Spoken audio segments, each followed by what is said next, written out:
Ni yn nghapel Eglwys Llanfair Penrhys, a ni ar ben y mynydd rhwng Rhondda Fawr a Rhondda Fach. A mae'r eglwys yma yn gweithio yn y gymuned, mae'n ganolfan i'r gymuned. Mae lot o broblemau yn y gymuned a ni'n ymestyn allan i bobl o bob oedran. A mae'r eglwys yn bwysig iawn, yn helpu bobl i dimlo'n bwysig ac i rannu cariad Duw gyda phawb.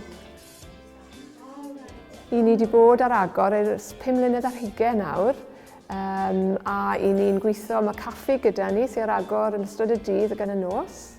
Mae clwb gwaith cartre gyda ni, achos mae cysylltiad agos gyda ni ar ysgol lleol, yr ysgol gynradd. Mae clwb pêl-drod gyda ni, mae laundrette gyda ni, a mae siop ddillad gyda ni. A wedyn ni mae grŵp addoli newydd ddechrau, jyst dros blwyddyn yn ôl. A mae hwnna'n rhoi cyfle i bobl i arwen mewn addoliad ac i astudio'r Beibl gyda'i gilydd, rhyw ddwsen o bobl.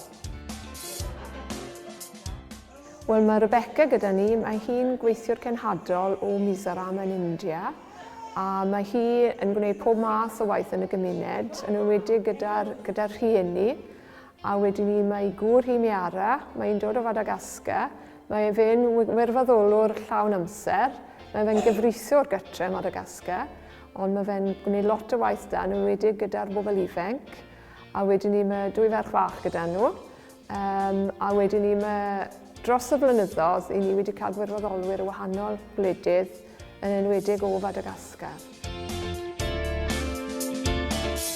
It's a privilege to serve here in Wales because, as you know, that it's the Welsh missionary who brings us the gospel to Madagascar. We think highly of when you say Wales, everywhere in Madagascar or in Mizoram, people will think highly of the Welsh people because they've done so much for us. So we are so happy to be able to give back what we can give back.